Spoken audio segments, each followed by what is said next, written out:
Big day coming up at Belmont Park on Saturday, July 8th. Want to remind people there is an all-stakes Naira Bets Pick 5, races 6 through 10 on Saturday's card. $100,000 guaranteed if there's a single winner in that Pick 5.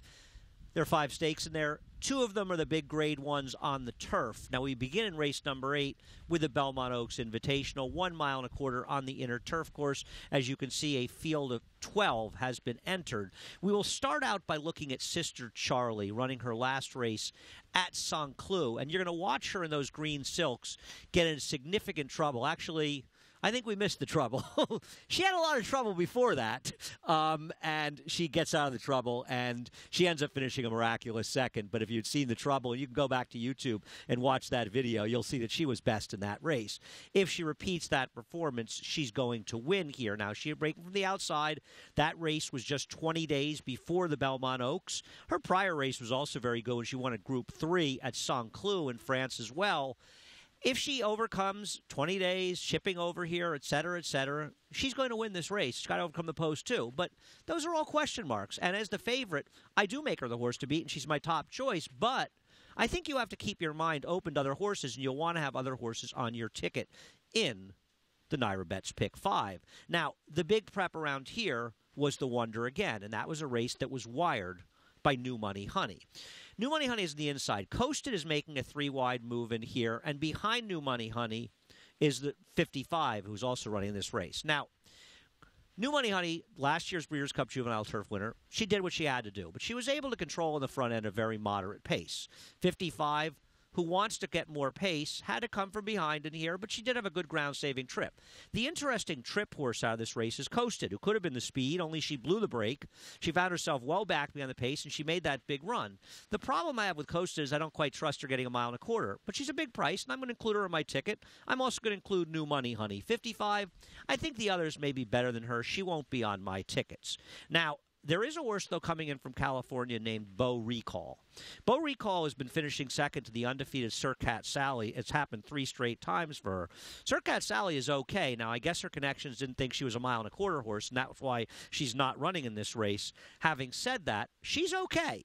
And she draws very well in the 2-post, and she gets Flavin Pratt. And I think that Beau Recall is a real big-time player in this race. She's my second choice. I went the 12 Sister Charlie over Beau Recall, New Money Honey, and Coasted. I'm going to use Beau Recall, though, in that Naira Bets Pick 5. I think she's a player. Now, a horse I won't be using is a horse that got a lot of attention for going over to Europe, and that was Daddy's Little Darling. We'll take a look at Daddy's Little Darling, which she finished second at Kentucky Oaks. She finished second in a race where the pace completely collapsed. She had a cool outside trip. Race was falling apart. I'm not knocking her race. She ran fine, and Ken McPeak's done a good job with her in dirt races. But she's not a turf horse. The only turf race she ran was down at Tampa Bay, and she sat well back off a pace that collapsed, and she finished a mediocre 6th. They shipped her over to Epsom for whatever reason, where she ran off in the post parade through the rider and got scratched before the Epsom Oaks. While it saved her from finishing last, she also went over to Europe, and now she's coming back here. If she wins this race, she should be 800 to 1, not the 10 to 1 morning line. I'm not using her. Now, Uni, a European shipping to Chad Brown, kind of an unknown, looks like a lesser. She's a price horse you might want to look at. Journey Hone's going to have to improve a lot for Graham Motion. We'll see how those things work out. But for me, the 12 is my A in the Pick 5. The 2 and 8 are my Bs. And the 1 Coasted is my C. I like Sister Charlie, like a lot of people. If she shows up, she's going to be very tough. The 10th race is the Belmont Derby Invitational, and this is the one for the boys. And this race is kind of interesting. Now, Oscar Performance is the morning line favorite. Whether or not he ends up being favorite, we'll see. And we'll take a look at him winning the Pennine Ridge, the prep for this. He was able to control on the front end a very slow pace, while horses like Good Samaritan, who's making that big 4-wide move, and behind him getting blind switched and finally altering out and finished 3rd in here, but running a good race, was Ticonderoga. Both those horses were badly compromised by the pace. Depending on how you look at it, whether it's Called to the Bar, who we'll get to, or even White's Cliffs of Dover, who I'm going to discuss, who could show early speed in here, I don't see Oscar Performance getting away with murder in this race. I don't see him necessarily as a mile and a quarter horse, and I'm against him. If he wins the Belmont Derby, I am going to lose any bet I'm involved in. Good Samaritan's a bit on my tickets. Ticonderoga is very much on my ticket. Yoshida. Yoshida could end up being favored in here, and we'll take a look at his very visually impressive win down at Pimlico last time in the J.W. Murphy. He is a lightly raced horse. He had 1 race in the fall. You see him bulling his way out there. and he's won both his races this year. One race at Keeneland, he was able to control on the front end and get the job done. But he did run very well for a horse coming off a layoff.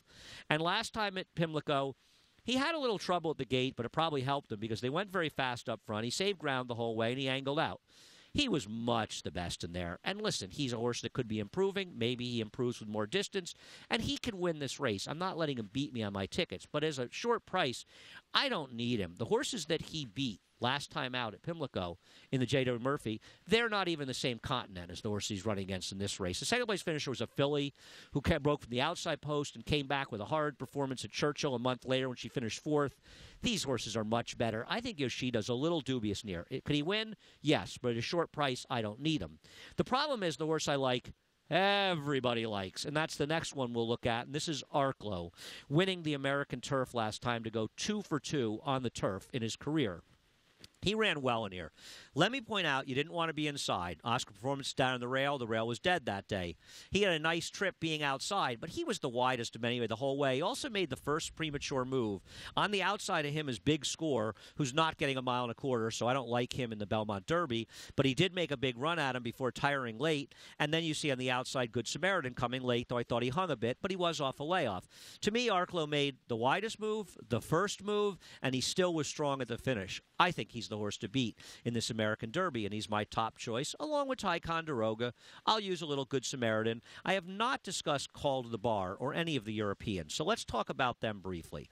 Call to the Bar is the European you want to use. He's improving with every start. He comes for a dangerous trainer who trained Rimska to a second-place finish here last fall. And last time, in the Prix-de-Lys, he beat some very nice horses at St. Cloud, and he did on the front end. I'm not saying he has the speed Oscar Performance, but he is a horse that can be forwardly placed, and of the Europeans, he is the one that you want, and he is my third choice and very much in my play. I went 6, 2, 5, 7 in this race, 6 being Arklow, the 2 being Ticonderoga, the 5 Called to the Bar, and the 7 being Yoshida. The 3 Homesman, he did carry top weight. He ran just 16 days ago at Ascot. I don't know that he's good enough to beat these horses, and I wonder, is the 10 White Cliffs of Dover a rabbit for him? Another horse coming in for the Coolmore connections. Now, I've heard he's not the rabbit. On the other hand, why he's running just 15 days or 16 or 17 days after being terrible at 7 furlongs, his 1-mile race when he was in good form last year was his worst 2-year-old race. Distance is a huge question for him, and I wonder if he's just going to be forwardly placed to maybe get in the way of Oscar Performance to help Homesman. Regardless, if White Cliffs of Dover wins this race in a mile and a quarter, I salute the Coolmore people, but I wouldn't bet a nickel on him. I'm sticking with Call to the Bar as the only Euro I win. It's going to be a terrific day here. Those stakes on the turf, excellent races as you've seen. And keep in mind, they are the 3rd and 5th leg of the Naira Bets Pick 5.